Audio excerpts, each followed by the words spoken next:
Welcome back to my channel. My name is Sabine, and in today's video it's all about the truth and nothing but the truth around manifesting. But before I get into it, if you're interested in manifesting your desires and experience the life of your dreams, I would like to invite you to subscribe and click on the bell icon down below to be notified every time I release a new video. So, what is the truth and only the truth about manifesting? Well, there are as many truths as there are people. You have your own truth about manifesting, and I have my own truth about manifesting. That's why I keep asking you to test and see if my tricks and shortcuts work for you, as well as create your own rules. This is because what we believe in and feel is true in our reality is exactly what we are going to manifest. You need to understand that you do manifest all the time, even if you don't know that you are. And it feels natural because you're not focusing on doing the right thing or using the technique correctly or whatever. When there is an issue in your reality and you want to fix it, you could turn to the law of attraction or manifestation as a way to fix your problems and feel better. I know I did, maybe you did too. I would say that 90% of conscious manifestors got interested in the teachings of manifestation because of a specific person, because this is usually where we get the most hurt. But there is so much information out there that it can become quite confusing. This is why I have designed a 7-day explicative template for an intensive mental diet, as it's called, where I give you a structured process that you can follow based on my success, but I give you the tools to create your own rules. The link, as usual, is in the description box down below. So, why are there many truths on manifesting? Well, this is because my truth works for me but might not work for you, and vice versa. What I believe is true is based upon the filter of my conditioning. And my conditioning is partly my education and my culture, and partly what I have experienced and held for true before awakening. Awakening is basically understanding that before you question what you believe is true, you are living the illusion of what other people have asked you to believe in as a reproduction of their own belief system. Awakening is making decisions about what is true for you.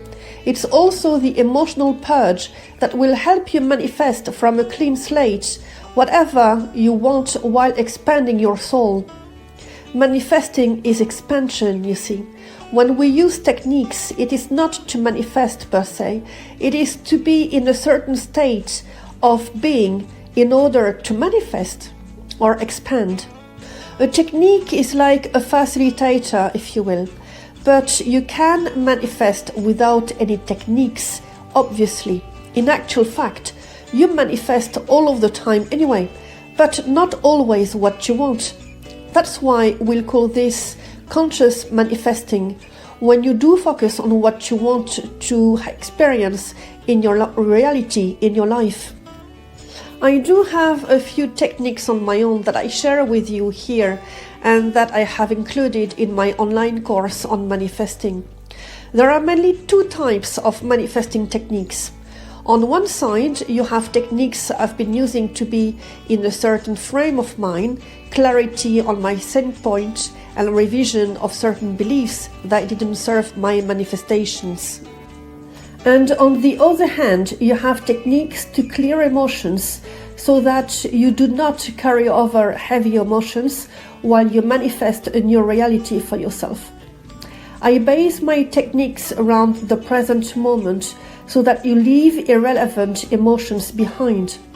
When you reach qualitative thoughts and peaceful or neutral emotions, what can I say? Manifesting becomes fun and easy.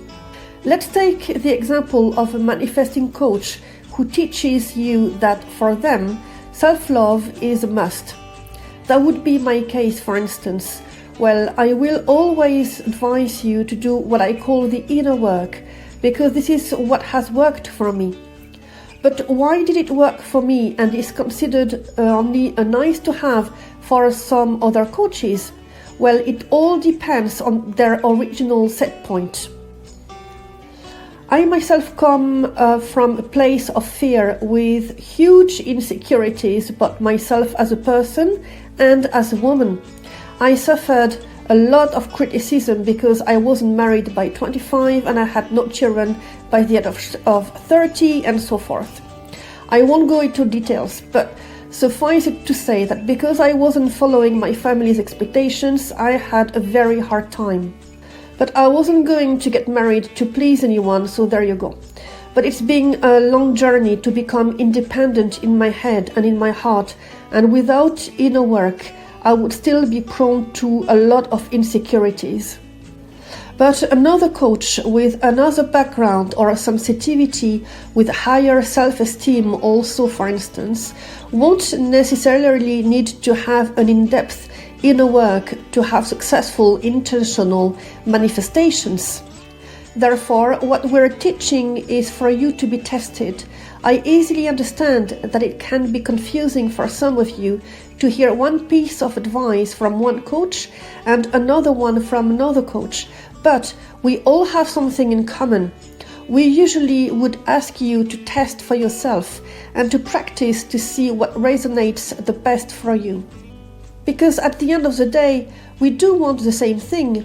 We all want the ease and fun to expand through manifestation. But as we are unique, we express our uniqueness differently, and that is a beautiful thing. And that's my video for today. It's a short one, but I hope that you have understood why we have some common practices and why others would differ. It's like best practices for every single coach. Well, I hope you have enjoyed this video. If you have, please give it a thumbs up. And until next time, happy manifesting.